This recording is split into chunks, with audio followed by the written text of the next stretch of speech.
up to the boys. Fox and Shane, set your minds free, no locks and chains. Do what you love, roll the dice. 50-50, we cold as ice. One thing cold, but a pretty town red. Can't let that shit game in my hand, war gaming. Hey, what's going on, guys? Welcome to Hobby Homies. We are your weekly tabletop podcast. I'm Shane, hanging out with Fox. Hello there. And of course, we have Churchy. I'm in the void. In the void. Today, we are talking about Star Wars Shatterpoint. Hence the book and the things for all those that can see it. Yes, indeed. And the pronunciation there, I hope, was To my liking. your specs. We have had an ongoing discussion about the pronunciation of Shatterpoint. It's like our accent really has an effect on the pronunciation of Shatterpoint. So I want you to know that although you, the listener, hears Shadowpoint and will many times, we are actually saying Shatterpoint. Yes. But we're just rolling it all into one and it sounds like Shatterpoint. It's the general Australian lingo. Yeah. Many words just get smooshed is a technical term, together, and they become one. Shadowpoint. They're lucky we're not calling it Shatters. Or Shatty. Or Shats. Shats. Ugh, that's awful. That's not good. That's terrible. It's not good at all. It's terrible. You mentioned our lovely display behind us. It's dope. My neighbour actually came up to me the other day while I was mowing the lawn. Yeah. And I was having a bit of a chat to him because we've got like a little bit of a... It's like the council are meant to look after it, but they don't.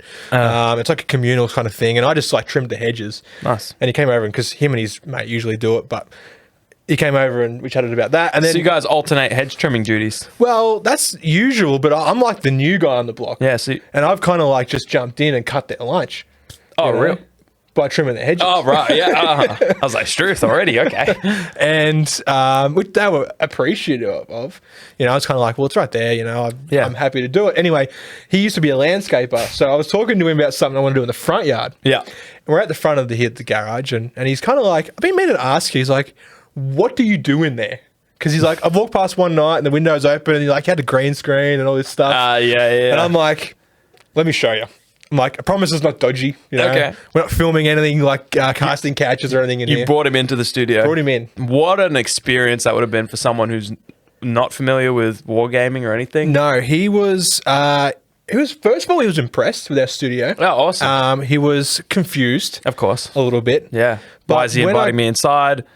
Yeah. What's with all the curtains? Yeah. What's with all the really small plastic men? Yeah, exactly. So many plastic men. Yeah, a couple of little trees. He was unfamiliar with the concept of tabletop wargaming, but he was familiar with one of Australia's greatest what's the word here? Heroes.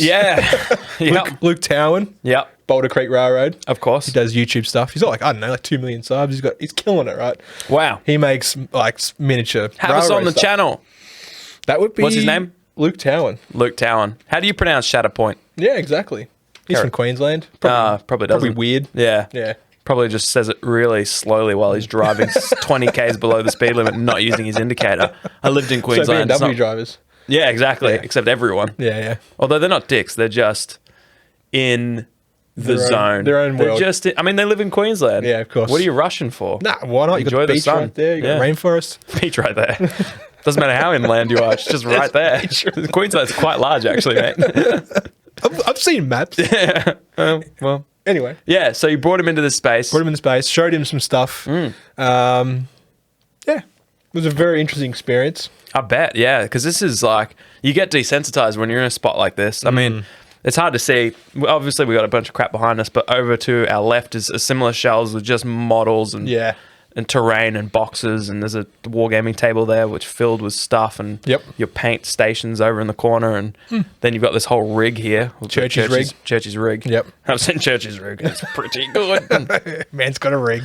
Yeah, there you go. Yeah. So, well, hopefully we can rope him into playing some Shatterpoint. We might be able to. I'm going to try my best to pronounce it discerningly. Yes, good. Shatterpoint. Shatterpoint. We So, played a game today, We did.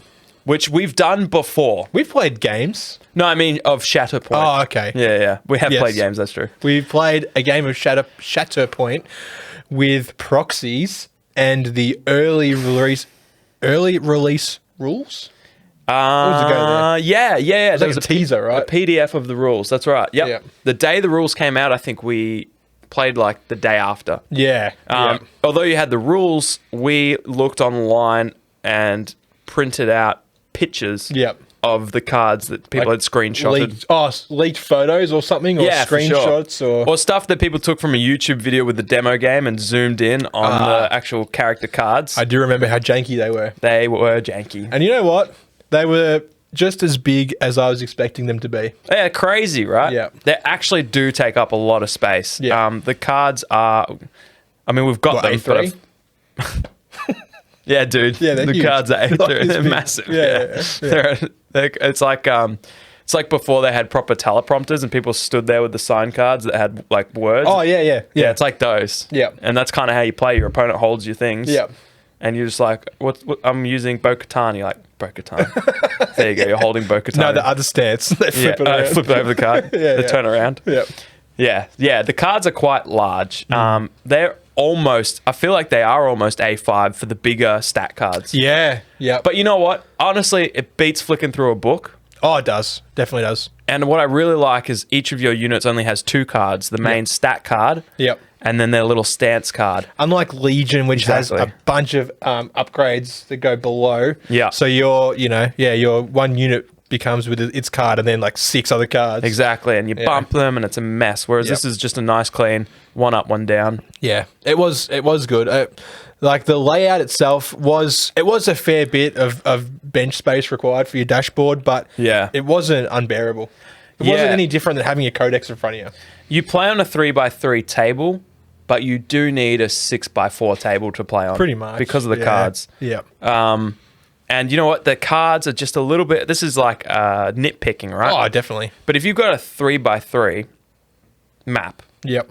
And on a 4-foot table... Yeah. What's nice is 6 usually... inches either side. Yeah, that's not enough for the cards. No. The cards are about probably 8 to 10.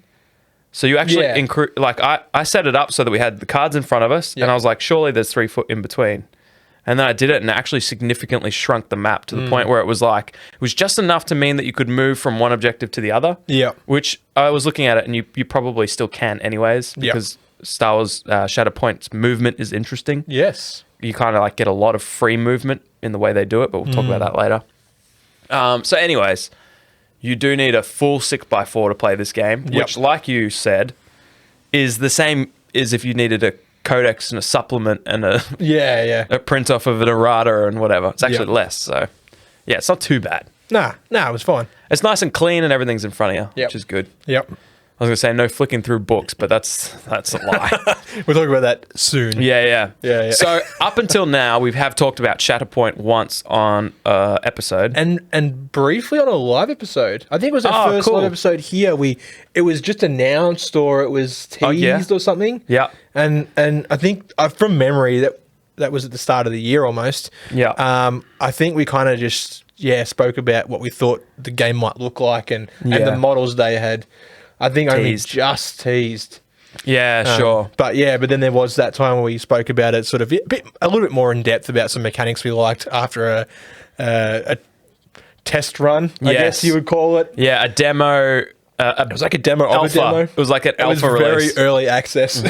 This is like build 0.3. We didn't even have accurate dice. We were using the incorrect dice.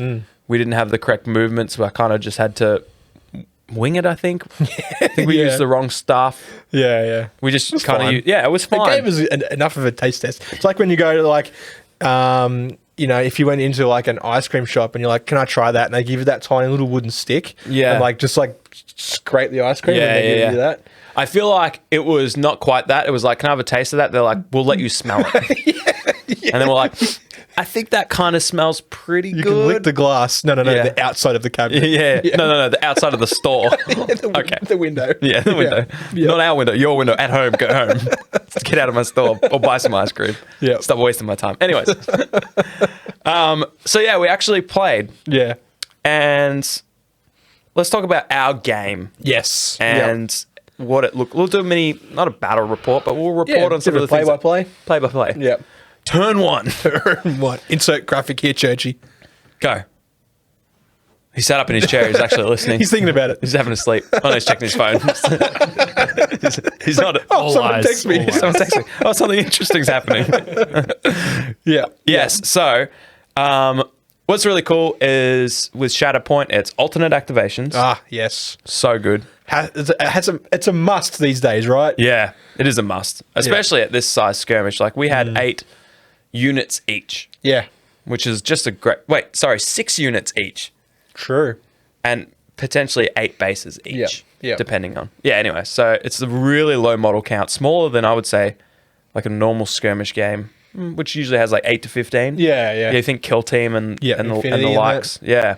So it's even smaller than that. Although, because stuff is just reacting off each other and flying around, it feels like there's so much going on. So you make a deck. Yeah. You make a deck. Yeah, you make a deck, You make a deck of your units. So you built this deck for me. Yeah. It was basically just a picture card. Yeah. One side of the card had Star Wars Shatterpoint on it. Yeah. And the other side had an image of Anakin or Ahsoka. Rex or whoever. Yeah. And you just built this deck, shuffled it, and then that was how we decided on our turn or activation. Yeah, so you flip the card and like whoever a blind that is. draw, basically. Yeah, which is cool. It's like, it's not drawing a dice from a cup. Sorry, a token from a cup, but it's the same idea. Yeah. Where you just draw off that top of the deck, and that's who you have to activate. Yep. With the caveat of you can reserve a character. Yep. And activate them later. Yeah, I did like that mechanic. If you draw someone early, it doesn't sort of handicap your turn. Because it's kind of like Test of Honor that we play. Like if you draw your leaders early, you're kind of stuck. You're like, I don't really want to use them right now, but I have to. Yeah, you have to. Where being able to put one into reserve, it just buys you a bit more time for the turn. Yeah, and it actually gives you a lot more control because once they're in reserve, at the start of any of your turns, you can choose to activate them. Yeah. So now you go from being forced to use them to actually picking exactly when you want to use them. Yeah. Which is really cool. Yep. And some characters even have things where, like battle droids, for example, if instead of putting them into reserve, you can slide them to the bottom of your deck. Ah, nice. So that doesn't cost you anything. Yep. There's another unit that I had called Kaylani, which is a battle droid officer type person. And usually you have to spend a force point, which is one of the resources of the game. Yeah. To do that, put a card in reserve. Yep.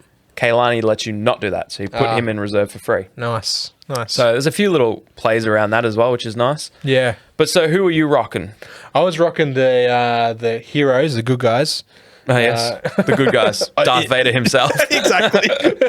Yep. Young Darth Vader. Young Vader. Known as Anakin Skywalker. General Anakin Skywalker, I'll have you. Okay. You'll have me. Captain Rex. I'm ready. Get ready. Captain Rex. A couple of 501st clones. Yep, that was one squad. Yeah, Anakin, Rex, and some clones. Yep. Ahsoka. Yep. You got this. Some Mandos. Bo-Katan. And some Mandos. Yeah. That was pretty cool. Yeah, it was very cool. And I was rocking Dooku. Dukes himself. Django Fett, who did nothing. He just sat there the whole time. Yeah, he took some shots. Yeah, he did. Did soak up some stuff. Yep. And a couple Magna Guard. Yeah. And that was one squad. And then another squad was...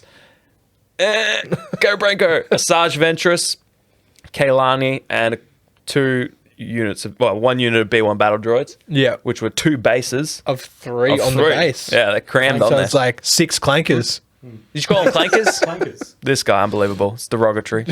True. Unbelievable. So that was nice. It was basically Separatists versus...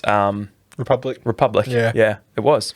Mandos are basically for hire, right? Well, I believe everything that you were using had the Galactic Republic keyword. Okay. And everything I was using had the Separatist Alliance keyword. Yeah. So Mandos didn't have Galactic Republic keyword. Didn't they really? I don't believe so. Let's check. No, let's not check.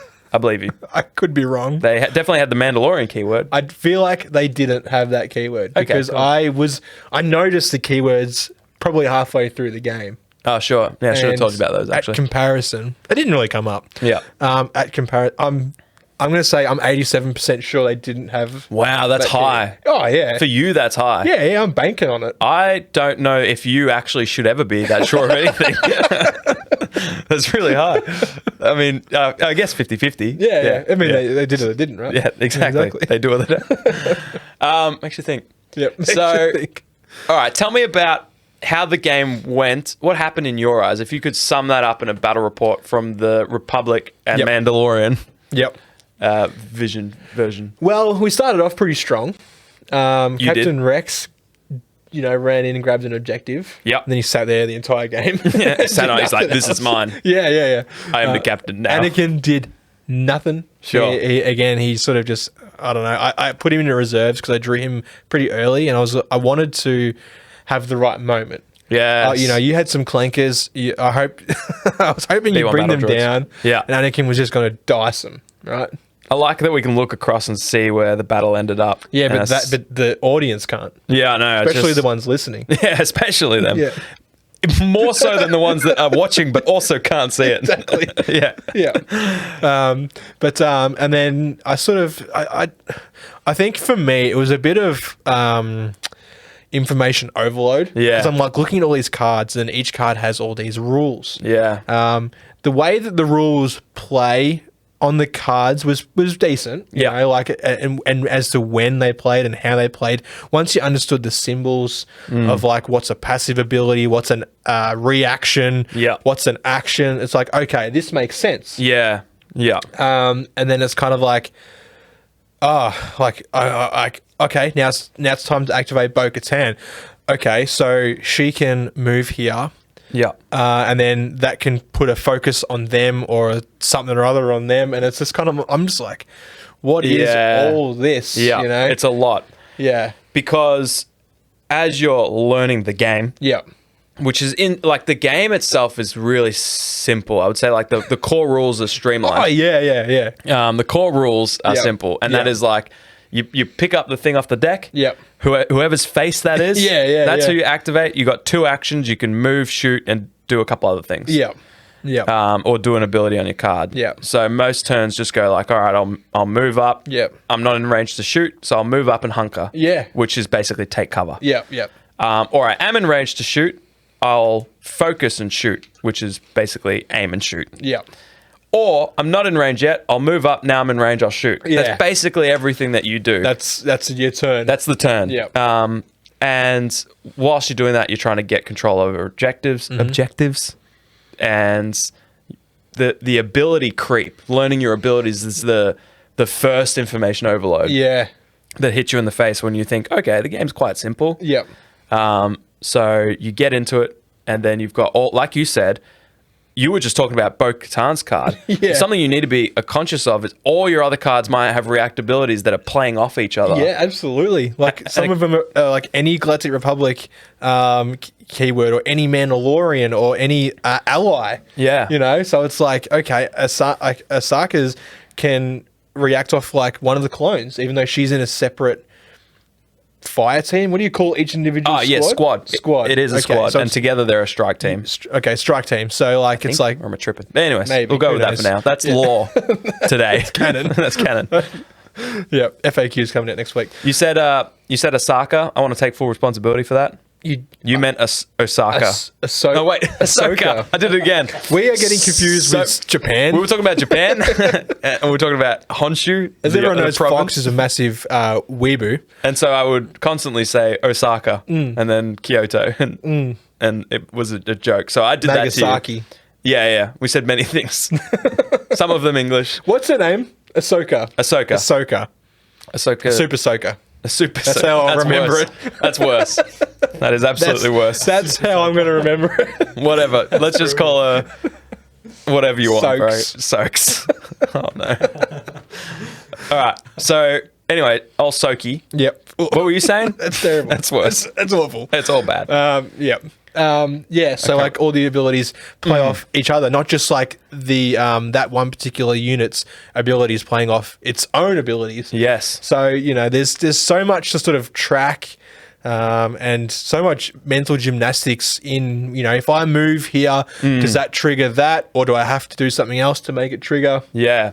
All while you're trying to get objectives and learn the game. Yeah. Yeah. I would say the biggest part of. So we, full disclosure, played for about 3 hours. Yep. and the game is split up into 3 acts, which we talked about on the previous episode, and each act is a struggle. It's this first struggle, second struggle, third struggle, and it's the first person to win 2 of the 3 struggles. Yeah. So we played through 1 struggle. Yep. And that's when we're like, we've got to call it because it's been 3 hours. It's 9:30 and we've got to record a podcast. And so much of that time was, as you said, you're learning the game and playing the core game, which is simple. But then you're going through all your cards and making sure you remember all your stuff because it's also important. There are cards that have like abilities that activate before they play. Yeah. Which is nice because that's actually on the unit activation card in the deck. Yep. You flip it over. If you see that symbol in the corner, that symbol tells you, hey, go look at the card because it's got an ability you need to use now. Yeah. Which is really nice. And that happens so much in games where it's kind of like, oh man, I forgot I had to do this at the start of the turn. Yeah. Now I'm halfway through my activation. It would have mattered because this just tells you, hey, Dumbo, yeah. go look at the card. Don't forget. Don't forget. And it's bright yellow in the corner of the card. You can't miss it. Which is nice, but like, so Dooku at the start of his turn can like do a free move. Yep. But then the Magna Guard, whenever Dooku moves, one of them can follow him, right? both of them can do a dash. Oh. No, sorry.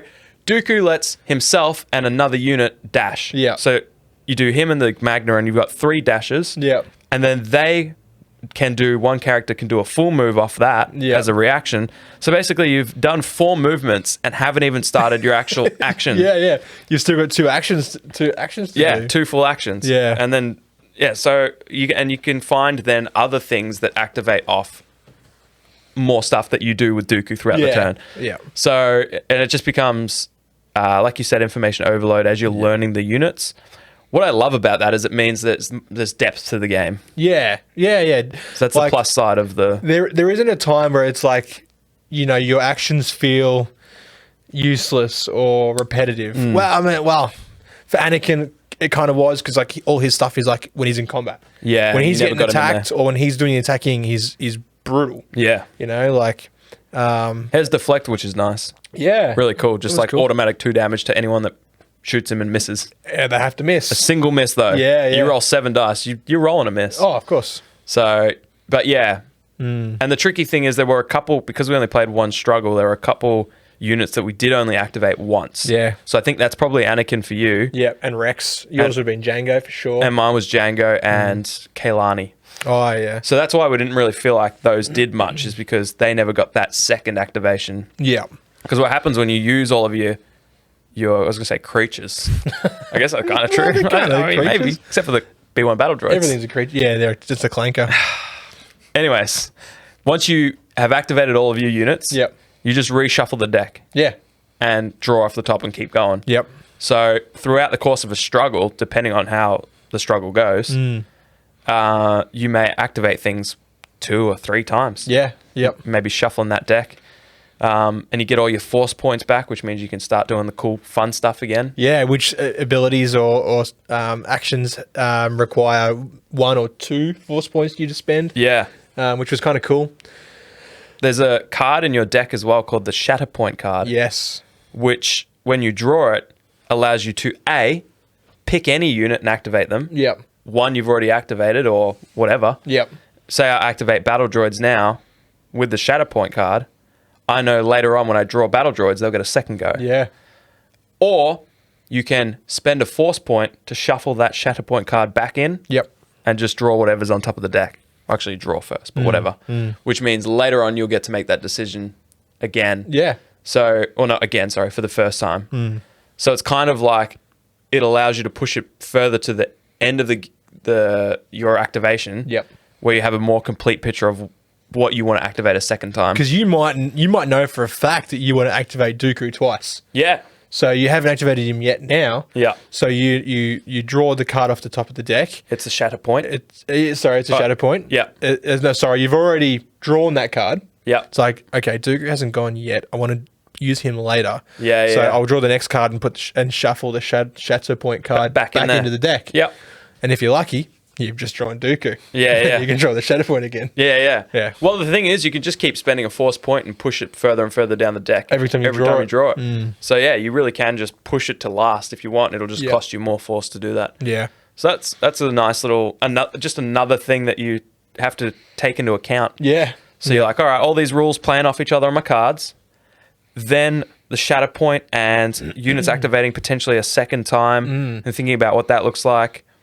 And then also the struggle for control over objectives. Yep. And all of that is about 50% of the game. Yeah. It feels like that should be the game, but the other 50% is learning what every single icon in the game means. Oh, man. And it takes from Legion where it's like on your card, it's like, you know, if this happens, the model gains And it has an icon. a triangle with another triangle above it. And you're like, okay. It's like, what does this mean? You're like, all right, what does this mean? And then you go to the rule book, which we'll talk about soon, but this rule book, I'm not a It fan. needs some work. Also, I want to say, preface, because we're talking about a lot of the negatives of the game. It's great. It's a I good love game. this game. Oh, yeah. I really enjoyed it too.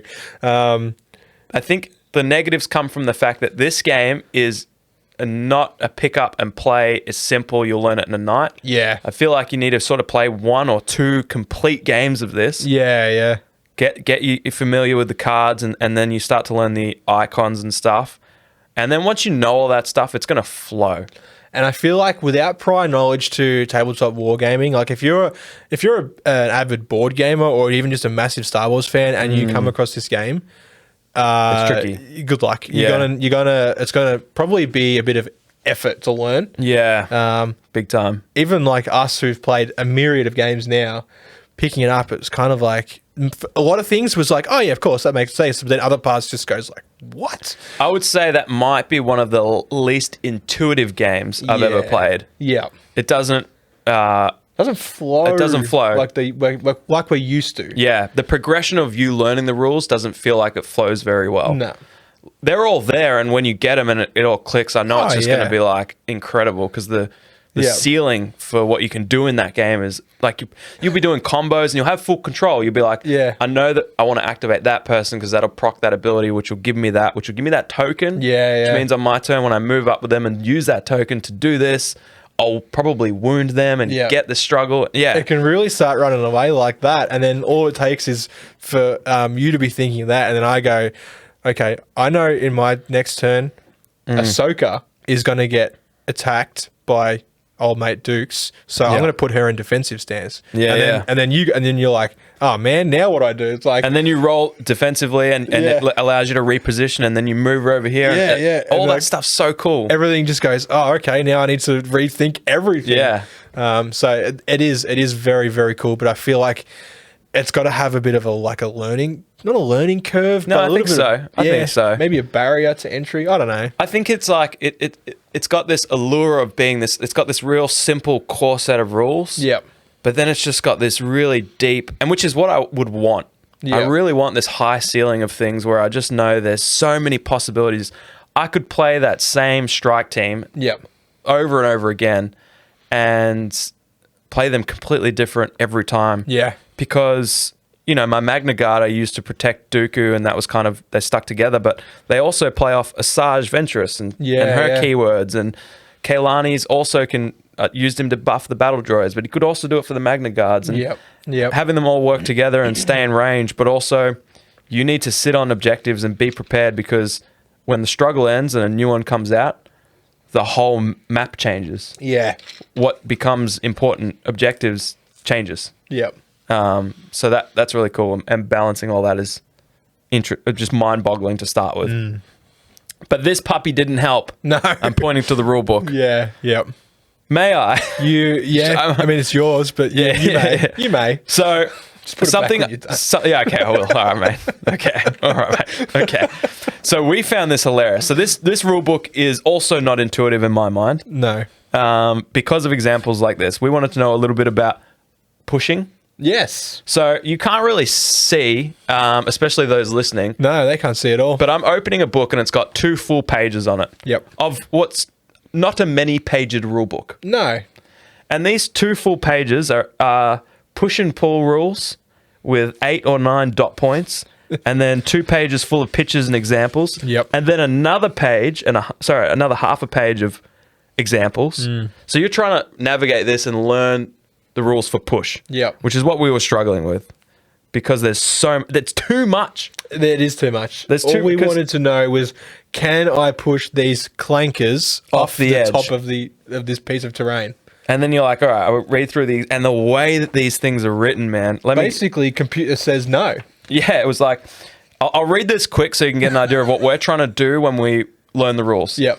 If an object that is on the top of a terrain part is pushed or pulled and would end the movement partially overlapping the battlefield or any other terrain part at lower elevation, it stops along the movement tool at the last position where it was not partially overlapping that terrain part.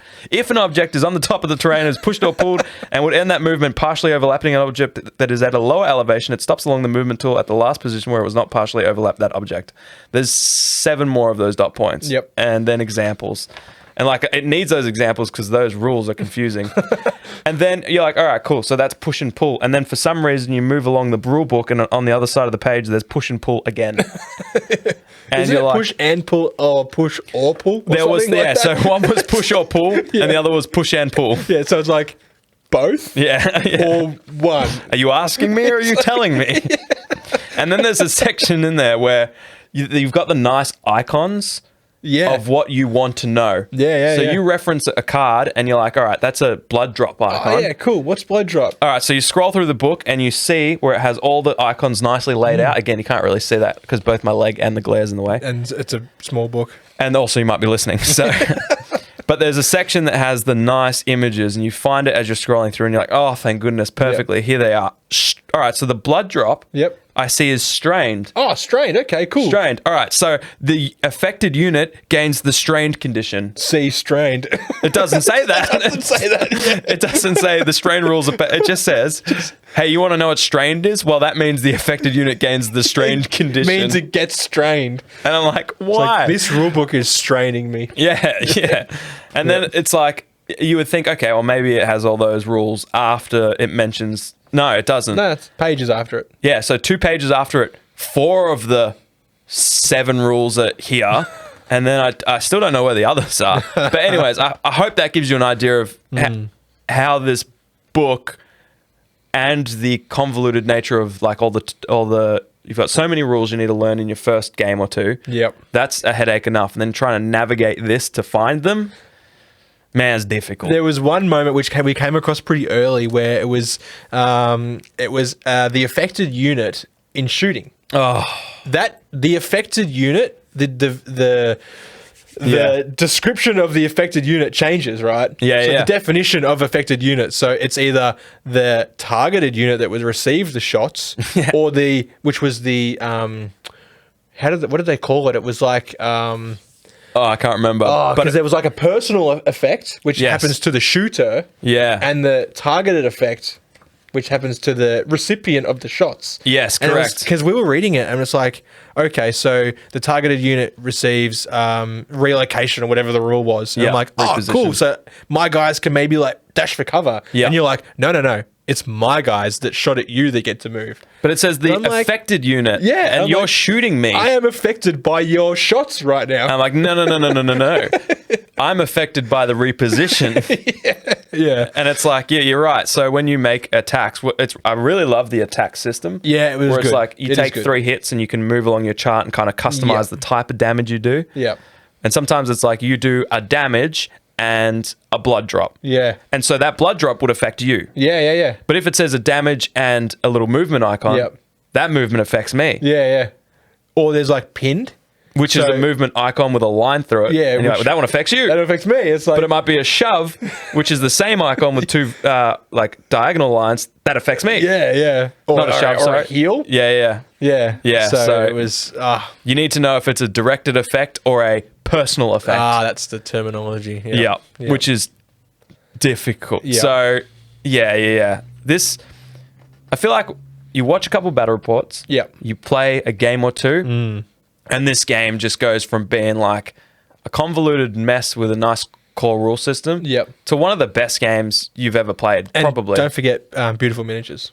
The miniatures, We haven't even started on the miniatures. The miniatures, The game, man. the box set alone for the miniatures, like they are just perfectly proportioned, incredible sculpts. Like even the faces, like it's so hard. It seems to be so hard for companies to like Games Workshop.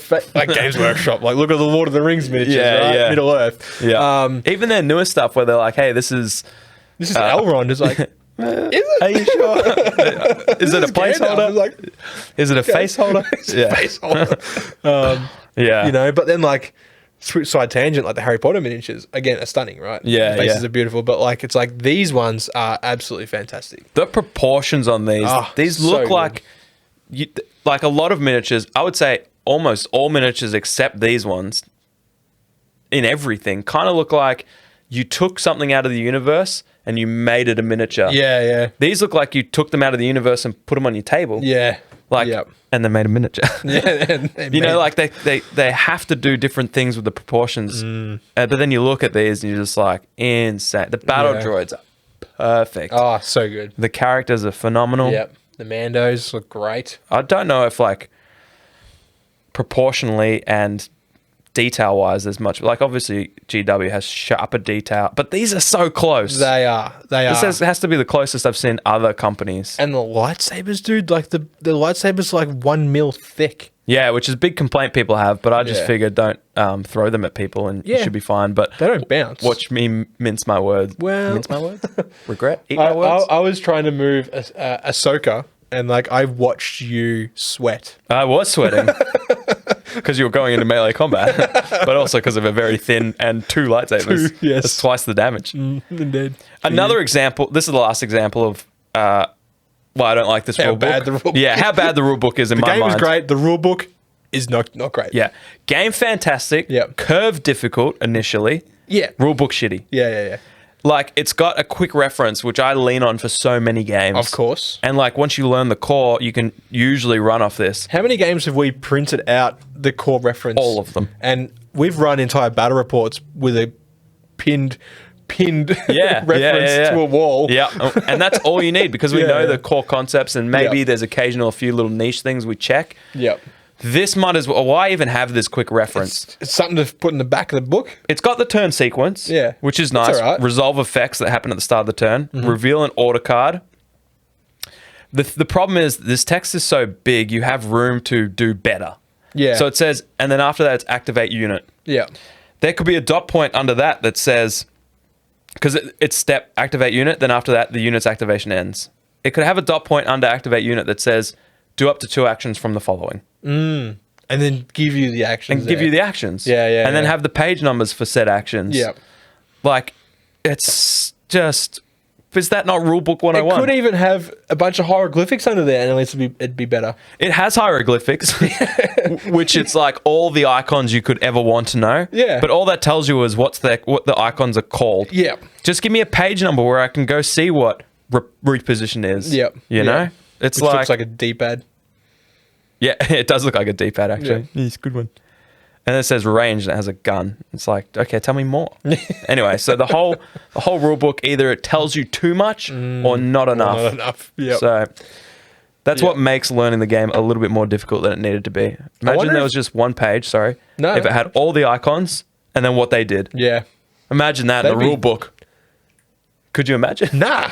I'm going to make that. Lunacy, dude. Yeah, wild. Lunacy. I wonder if this, the rule book is common. Is it common like consensus with everyone playing the game? Like the rule book is janky. I have no idea actually. I haven't looked. Or is it just us? Are we dumb? I mean, no, for the first time maybe ever. I feel like maybe it's not us. Not us. Like we are dumb. But I don't think that plays into this. I think this is actually bad. Okay. And like even if people are let us know in the comments. Yeah. Anyways. Yeah. I did love the game. I had a couple notes that I've completely abandoned to shit on the rulebook, but it's fine. Some rulebook bashing doesn't go astray. Yeah. You're right. Actually, no, it's my notes are rulebook a little difficult. Under that, what were they thinking? It all goes downhill. You can see as I reference it more and more, I'm getting angrier and angrier. Yeah. Hey, one thing I will say about the game that I wish it had, apart from like a good rulebook. Yep. Which honestly, that rulebook could be fixed with just like that second one edition. page. Oh yeah, and a second edition where they completely rework it. Yeah. But that's what you really need in this game is that one page that says, here's all the icons that we reference constantly, and here's what they are. Yeah, yeah. Here's what they freaking are. And if you need more than a paragraph, here's the page that it's on. Yeah. Come on. Anyways, don't let me. This episode is going to be called Shatterpoint, the rulebook, not good. The rulebook sucks. The rulebook sucks. As good as the miniatures are, the rulebook isn't. It's the polar opposite. Great game, though. Fantastic game. Yeah. We wish it had, and I don't know if it does, because, I mean, the rulebook, but I wish it had fall damage. Oh, man. There's like, you absolutely yeeted one of my Mandos off the sent bridge. it to the Shadow Realm, dude. It banished. I was like, you're going to need a jetpack. Yeah. Because you're going. Got one, don't worry. Yeah. Yeah, that's right. That's the really cool thing with a Shaaz Ventress where I was like, oh, what am I going to do with her? And then it was like... Move, dash, force, push this guy to the fucking moon. Yeah, it was so cool. I was like in my deployment zone and I moved, climbed up an ingress point, which is a ladder in this instance. Could it be an egress point? Oh, is it? Is that how you say it? Ingress and egress. Oh, what's the difference? Is Ingress it one means coming in, egress means going out. No, I don't know, dude. You and your big fancy schmancy words. I know, good city words. folk like me. I mean, I don't even know anymore. Anyways, yeah. So jumped up a ladder and then she can like force jump twice. Yeah. Up to twice. So force jump. And then suddenly she was in combat. Yeah. She had... And she still had an action, right? Or two actions. Well, then she force push and then still had an action. Yeah. She'd only spent one, which was the initial move. Yeah. The two jumps were free. The force push, which yeeted a person who was on an objective. It was really cool. Oh, it was so good. She like yeeted someone off the objective, which gave her control, and then was still in combat with another Mando. Yeah. And then didn't do much. His Beskar blocked all of it. Of course, it's Beskar. It's not Worskar. Exactly. But You're yeah, so proud with that one. I'm more than proud of that one. I feel like we need to make it what is that one on Twitter? It's a trending tag or something. Oh, I don't know on Twitter. Beskar not Beskar not Worskar. True. I love that. Like on that turn, you're like, bro, it's Beskar. What did you think was going to happen? And then literally, like the next activation, you copped it, and you're like, it's only Beskar, dude. It was exactly what you needed it to be, and also wasn't. Exactly. Anyways, she did this cool thing where she pushed a Mando like what would be the equivalent of like 10 meters, and then off a thing that's like probably 3 meters high. Yeah. And it's like there's not even like take 1 damage from 4 damage. No. Or if you push someone into like a building or whatever, They just stop. And it's like just 1 wound would have been one damage. Sorry. Yeah, Just like a little little back or something. just like a crooked neck. Yeah. Yeah, they're like, I'm going to feel that one in the morning. Not this turn, but next turn, that's going to slow me down a little bit if I need to look that way quickly. Yeah. Anyways, fantastic game. Great game. I won. You did. Well, I mean, we only played one struggle. Yeah. It was close the whole time, though. What was really cool is like at the start, it was like going, you have 1 point, I have 1 point, which keeps putting the struggle tracker in the middle. Yep. Which gives us both momentum. Yeah. There's a few different ways to get momentum. And then suddenly it stopped. Yeah. And it was a tug of war. It really was. It was like, you held 3 objectives and I'd come in and like push you off 1 and then I'd hold 3 and then it was constantly that. It was basically that. It was like every turn for like maybe 3 or 4 back-to-back turns, you would gain 3, I would gain 3. Yep. You would gain 3. And you got some good damage in there, which wounded my guy. So you sort of led the charge with your primary characters. Yeah. I kind of led the charge with my supporting troops, right? Yeah. And your primary characters, like old mate Dukes, was just putting wounds on everyone. Dukes was a It's beast. like, you get a wound, you get a wound. Yeah. And the Magna Guard too. Yeah, and like that was giving you more momentum. Yes. So like you broke away and got the lead by putting those wounds on there. That's right. Yeah. I really think if it had been different, like if I could have A, kept up with the wound output like you were, Yeah. or B, had my troops back and my primary characters in, Yeah. and sort of negated some wounds, I reckon it would have been a stalemate the whole way. Oh, for sure. For sure. Which would have been cool. Yeah. Which would have been very cool because all the fighting happened like up on gantries. Yeah. Because that's where we put the 3 active objectives. Well, we put 3 objectives there and then they happened to be the active ones. Yeah. There's a good chance they could have not been. Absolutely. Like, any of them active. Yeah. So it was really cool because it was an absolute cluster of up fighting on gantries, but then some of our forces down on the ground fighting over a couple key objectives. But yeah, sending your big heavy hitters forward just really puts the pressure on people because they're like, I want to shoot Asajj. Because she'll just mince me if I don't. But then I'm ignoring the units, which are lower damage before they're wounded. Like that's easier to wound them, and wounding is so key for, like you said, gaining those momentums. And it can be punishing too, receiving wounds. You know, you get a strain, and then when you activate, you take more wounds. And what's nice is when you're wounded, you're basically invincible. Until you activate again and become injured. And then you're a little bit handicapped, but you can still do some stuff, which is really nice. But what was really cool was because it all happens in such a tight space, I feel like there's little things where it's like, hey, you get pushed an inch. So many times that inch meant you lost control and I gained it of that objective.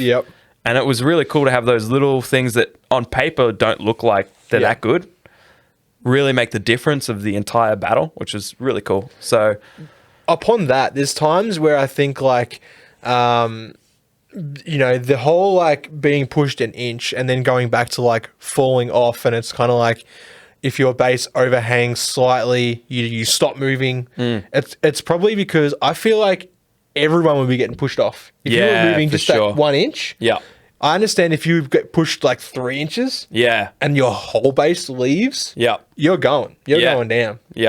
Which is probably the rule. We didn't even find it. After reading all that, we're still like, I just want to know, how does it work? If I push you so far that you're on a different map, what happens? Do you drop down? Do you die? What happens? Do you even take a wound?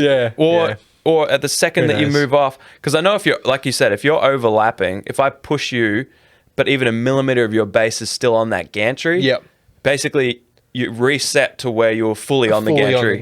Which sometimes means you don't move at all. Which is fine. We, like you said, we get that because people would just be flying off those things. Every time. But what happens if you fully push off someone? Let us know. Let us know in the comments, please. Please.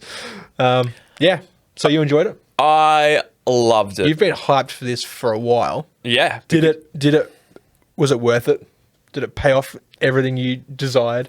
The models were way better than I thought they could have ever been. And I'd seen photos, but when you have them in your hand, it's different. The gameplay, I was worried was going to be bland. And now I'm so excited that it's so deep. So I thought this game, after we played the demo and I'd watched a couple battle reports, I thought this game was probably going to be a 6.5 for me, or 6. That got carried to maybe a 7 with its Star Wars theme. This game's like this game, man, is like an 8 to me. That's getting carried to a 9 with its Star Wars aesthetic. So I love it. I only have this feeling about a game one other time, and that was when we played Necropolis a month ago. Which I would still be so frothed for if this game wasn't as good, but also Star Wars. So, I loved it. Absolutely loved it. Hell yeah. Miniature's beautiful. Terrain's beautiful. Learning hard. Rulebook shitty. Game is fun. Hell yeah. I dig that. Your thoughts? Playing the sniff of the ice cream demo that we played the other week, I enjoyed it. It was good. You know, I was like, okay, I would happily play this. You know, you want to play a game that's not on the podcast? Let's play this. Cool. No worries. It's not content. We don't have to worry about it. We're playing purely for fun. Easy. But like after playing it now, loving it. Awesome. Digging it. Wouldn't call it like an 8 or a 9. It's definitely like a solid like 7 for me. I will, when my man comes in his own pack, I will get one. And Jar Jar Binks he's talking about. Absolutely. Darth Jar Jar Binks. Darth Jar Jar Binks. And I will probably have it commission painted because I know I won't paint it. The models are intimidating because they're so beautiful. Like this, they're the kind of models that are like, what are you going to slap chop me? I mean, yes, but of course I don't want to. I wish I was a better painter so I could do these characters justice. But if I heard this thing that said a 7 is a cop out. A 7 is a cop out. So you have to pick a 6 or an 8. Okay. Wow, 7's a cop out. Apparently. Who's calling that? What names? No, I don't want to say on the podcast. I'll get in trouble. No, it's not.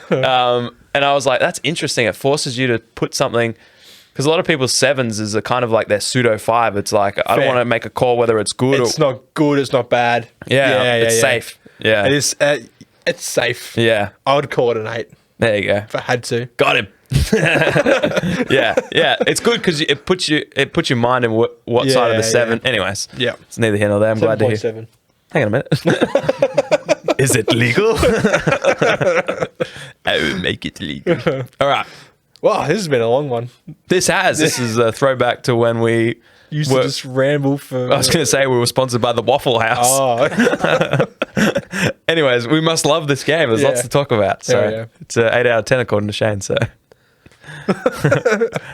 with a gun to my head, yes. yeah. Otherwise, it's 7. Is it a 6 or is it an 8? Well, it's not a 6, but it's not really an 8. Anyways, let us know. First of all, can you push people off stuff in they Star take Wars Legion? damage? I mean, this other one, Shatterpoint. The better one. Can they take damage? Have you played it? What do you think? What do you want to know about it? What do you want to see from us? Cover it. Yeah. Let us know all that stuff in the Discord if you like. We've got a Star Wars channel, which is at the moment mostly Shatterpoint. Yes. Purely Shatterpoint, I would be safe to say. Yeah. And the other one, YouTube comments. Comment on this, please do. Yep. Let us know. You can find links to our Discord on hobbyhomies.com. From there, you can find links to other stuff like our Patreon for as little as $2 a month. You get early access to videos like this and other battle reports that we do on our other channel. That's right. So if you can, please, we would love to have you join us on Patreon. If you can't, just watching the video and liking and subbing and joining the Discord is plenty of support as well. What if people want to see, you mentioned another channel, if we do a Shatterpoint battle report, it's going to go on that other channel. Yeah. How do people find that one? Link in the description Of this one? Yeah. Or you can find Hobby Homies. Okay, cool. Because we've got 2 channels. We've got 2 channels. Hobby Homies Podcast. Video. This is Hobby Homies Podcast. Yeah. The other one's Hobby Homies Videos or something. I don't know. Important to know, know, but man. yeah, sure. You'll figure it out. It's in the description of this video. If you got this far, you can find the next one. Yeah, and they're like, I'm on Spotify. How does that work? It's in the description Got of him. Spotify. Yeah. Oh, is it really? Yeah. There you go. He's all over everything. This guy knows. Like Yes. a rash. Yes. Bad rash. Thank you all for the bad rash that is Shane. And thank you to our patrons, like you said. yes. You're all incredible. You help us do... The studio looks insane. So if you're a patron, come over, check it out. Yeah. It looks... You're just inviting randoms over to my house? Well, you already did. Oh, yeah. We won't even trim your hedges. You can just come over for free. So big shout out to our patrons.